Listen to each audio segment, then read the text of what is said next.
அப்படிங்கிற மாரி சொல்லிட்டு இருக்கான். அப்படி என்னடா உள்ள இருக்கு அப்படின்னு சொல்லிட்டு ஓப்பன் பண்ணி பார்த்தா, ஒரு நெக்லஸ் செட் இருக்கு. அதுவும் விங்கிற லெட்டர் போட்டு இருக்கு.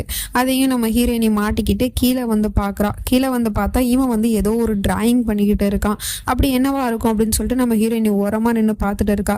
"வந்துட்டியா ஜான்வி? கிஃப்ட் நல்லா இருந்துச்சா? புடிச்சிருந்துச்சா? அண்ட் உன்னோட சர்ப்ரைஸ் இதோட முடிய போறது கிடையாது. இன்னொன்னும் உனக்காக நான் பண்ணிட்டு இருக்கேன். கொஞ்ச நேரம் வெயிட் பண்ணுமா, இதை நான் ஃபினிஷ் பண்ணிட்டு வரேன்" அப்படிங்கிற மாரி சொல்லிட்டு இவன் பாட்டுக்கே டிராயிங் பண்ணிட்டு இருக்கான். அதுக்கப்புறம் டிராயிங் பண்ணி முடிச்சுட்டு நம்ம ஹீரோயினியை அழைச்சிட்டு வந்து காமிக்கிறான். நம்ம ஹீரோயினோட ஃபேஸை தான் அப்படியே அச்சசலா வரைஞ்சிருக்கான். பரவாயில்ல, இவனுக்கு டிராயிங்லாம் தெரிஞ்சிருக்குப்பா, நல்லா தான் வரைஞ்சிருக்கான். நம்ம ஹீரோயினி அதை பார்த்துட்டு ரொம்பவே சந்தோஷப்படுறான். எப்படி இருக்குமா அப்படின்னு சொல்லிட்டு கேட்குறான். நல்லா இருக்கு அப்படின்னு இவ சொல்லியிருந்தா கூட அவன் விட்டுருப்பான் போல. பட் அதை விட்டுட்டு ரொம்ப அழகா இருக்குங்க அப்படிங்கிற மாதிரி சொல்லிட்டா. அதை பார்த்ததும் இவன் டக்குன்னு கோவப்படுறான். ஏன் என்ன அப்படிங்கிறது தெரியல. உடனே அந்த டிராயிங் பண்ண பேப்பரை எடுத்துட்டு அப்படியே அந்த பக்கமா போறான். என்ன பண்ண போறான் அப்படின்னு சொல்லிட்டு பார்த்தா, நெருப்புல போட்டு அந்த டிராயிங் பேப்பரை எரிச்சுக்கிட்டு இருக்கான். இவன் கையால வரைஞ்சதுதான், இவ்வளவு நேரம் கஷ்டப்பட்டு வரைஞ்சதை இவன் கையாலே போட்டு எரிச்சிட்டு இருக்கான்.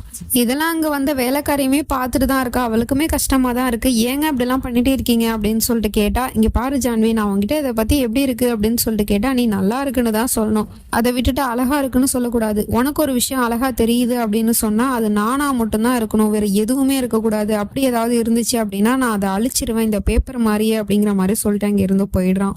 இவன் சரியான பைத்தியம் இல்ல, சரியாகாத பைத்தியம் அப்படிங்கிறது சரியா தான் இருக்குது. கொஞ்ச நேரம் கழிச்சு ஃபோன் பண்றாங்க ஹாஸ்பிட்டல்ல இருந்து. நம்ம ஹீரோயினோட அப்பா ஃபோன் பண்ணி இந்த மாதிரி பாட்டி ரெக்கவர் ஆயிட்டாங்க, வீட்டுக்கு கூட்டிட்டு போறோம் அப்படிங்கிற மாதிரி சொல்லிட்டு இருக்காங்க.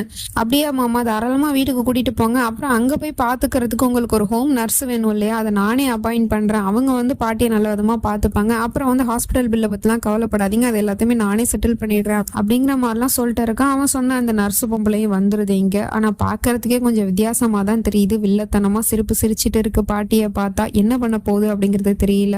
கொஞ்ச நேரம் கழிச்சு நம்ம ஹீரோயினுக்காக பால் கொண்டு வந்து கொடுக்குறான். அது நல்லா சுட்டு பொசுக்குது. அதுக்கப்புறம் லேப்டாப்ல வந்து ஒரு விஷயம் உனக்கு காட்டணும் அப்படின்னு சொல்லிட்டு இவளோட பழைய காலேஜ் படிக்கும் போது உள்ள போட்டோஸ்லாம் எடுத்து வச்சிருப்பான் போல, சிசிடிவி கேமரால பதிவானது போல.